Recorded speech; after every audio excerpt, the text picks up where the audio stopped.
Баршаңызға сәлем. Бүгінгі видеода жұмыртқаның пайдасы менен зияны және жұмыртқа суының қандай пайдасы бар екенін айтатын боламын. Жұмыртқаның адам ағзасына берер пайдасы мол екенін бұрыннан ақ белгілі. Ертеде қыз-келіншектер әжімнің көзін жою үшін немесе шаштары қатты болу үшін жұмыртқаны пайдаланған. Ал ер азаматтар жорыққа не шайқасқа шықпас бұрын жұмыртқа менен тамақтанған. Сондай-ақ өз жарақаттарын жұмыртқа басу арқылы жазған екен. Жұмыртқаны қайнатып қуырып жеу арқылы асқазанды ғана емес, бар ағзаны пайдалы элементтер мен дәрумендермен толтыруға болады. Жұмыртқаның құрамындағы ақуыз, иод, фосфор, селен элементтер созылмалы аурулардың алдын алады. Сондай-ақ оның құрамында А, В, Д, Е дәрумендерінен бастап бас-аяғы 13 дәрумен кездеседі. Жұмыртқада калория аз. Бір жұмыртқаның құрамында орта есеппен 76 калория ғана бар. Ал майлылығы небәрі 10% ғана. Жұмыртқа ағзадағы холестерин мөлшерін төмендетіп, жүрек, жүйке және онкологиялық аурулардың пайда болуына жол бермейді. Көптеген диеталардың мәзірінде жұмыртқа кездесіп жатады. Себебі оның арқасында артық салмақтан арылуға және салмақты бір қалыпты ұстауға болады. Тырнақ, шаш өсімі мен көздің көруін жақсартамын, тістерім маржандай таза, сүйектерім мықты болсын десеңіз, ас мәзіріңізге жұмыртқаны қосыңыз. Жұмыртқа ағзаны түрлі инфекциялардан қорғап, иммунитетті күшейтеді. Жұмыртқа бет күтіміне де пайдалы. Бір жұмыртқа мен бір ас қасық балды араластырып, бетіңізге жағып, 15-20 минут жатып демалыңыз. Кейін жылы сумен шайып жіберіңіз. Бетіңіздің тазарып, нәрленіп, теріңіздің тазарғанын аңғаруға болады.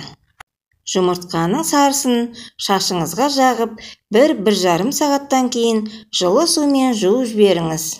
Бұл ем шашыңызды жылтыр болып, алдағы күндері ұштанбауына жол ашады. Көзіңізге сүйел шыққан кезде қайнаған жұмыртқаны ыстық күйінде басыңыз. Сондай-ақ қатты тамақ ауырған кезде қайнаған жұмыртқаны жылы күйінде мойныңызға қойып, қайта-қайта домалатыңыз. Сонда тамағыңыздың ауырғаны тез дегенде жазылып кетеді. Пісірген бәлішім тәтті болсын десеңіз, қамырға жұмыртқа қосуды ұмытпаңыз.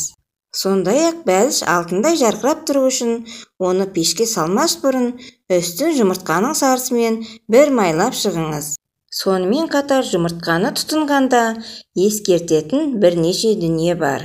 Ең бастысы жұмыртқаны шикідей жемеген дұрыс. Жоғары температурада қайнағанда жұмыртқадағы бактериялар жойылады. Сонымен қатар жұмыртқаны қайнатқанда оның толық піскенін мұқият қарау қажет. Себебі шала піскен жұмыртқаны бірнеше сағаттан соң жеуге болмайды. Мысалы, жұмыртқаны ертеңге деп түнде шикілеу етіп қайнатқан болсаңыз, таң атқанға дейін оның ішіне бактериялар көбейіп, ол асқазан ішек жолдарына зиян келтіреді. Әсіресе жұмыртқа ерте жастағы балдарға аллергияның себебі болуы мүмкін. Себебі жұмыртқада ақуыздар бар. Егер де ағзада ақуыз мөлшері көп болса, зат алмасу процесі бұзылып, бүйректің қызметіне кері әсерін етеді. Сондықтан күніне 2 жұмыртқадан артық тұтынбаған дұрыс. Ішек инфекциялары болмау үшін жұмыртқаны алдын ала сыртын жуып пайдалану керек. Дүниежүзілік медицинада бүгінде піспеген жұмыртқаның пайдасынан гөрі зияны көптігін анықтап отыр. Біріншіден, жұмыртқаның дауысқа пайдасы бары ғылыми дәлелденбеген. Екіншіден, кез келген шикі аста кездесетін секілді жұмыртқада да көптеген аурудың қоздырғыш вирустары жүреді. Солардың ең біріншісі құс тұмауы. Көпшілігіміз қолданар алдында жұмыртқаның сыртын жууды білмейміз.